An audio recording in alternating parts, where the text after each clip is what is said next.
I'm Todd Batty, Creative Director on SSX. I'm Jeff Coates, Environment Art Director for SSX. This is part one of the SSX Massive World video series.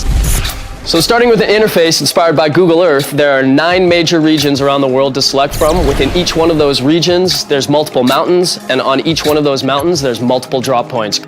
So we use NASA topographical data as the foundation for peaks in the game. We take that data and we run it through Mountain Man, which is proprietary software. And we got to a point early in development where we could literally type in the latitude and longitude coordinates of any mountain in the world, press a button, and Mountain Man would create a 3-dimensional model of that mountain in just under 28 seconds. So with that, let's just jump right into our first region, the Himalayas.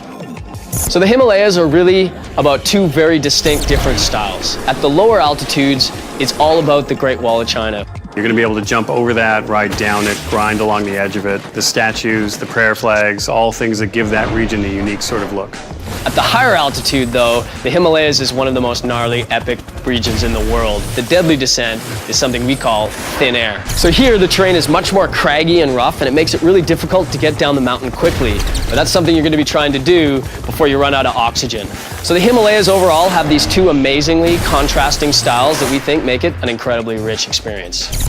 Our next region is Alaska. And you know, when we look at Alaska, definitely one of the most iconic landmarks even in the world is the Alaskan Pipeline. So we thought it'd be really cool to build a gigantic SSX version of the Alaskan Pipeline that you could ride and grind on top of these huge pipes. So in Alaska, you start by going down these crazy ridge lines that open out into this valley, and there you see the Alaskan Pipeline. Now you can get up on the pipeline, ride down it, avoid avalanches, jump off and get back on again. Takes you all the way down through the valley down to the finish line.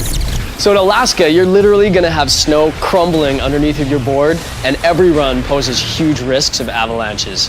Overall, I think Alaska provides an incredibly unique gameplay experience across the board.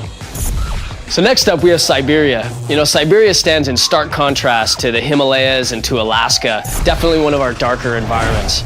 So Siberia is one of my favorite tracks from a visual standpoint.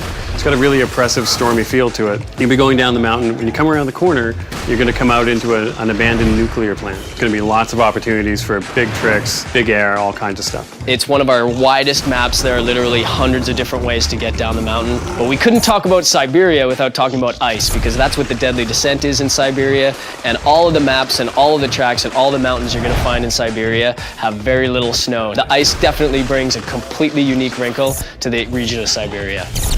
So that wraps up part 1 of our Massive World video series. Keep an eye out for part 2, where we're going to go through Patagonia, Antarctica, and New Zealand. Thanks for watching. See you next time.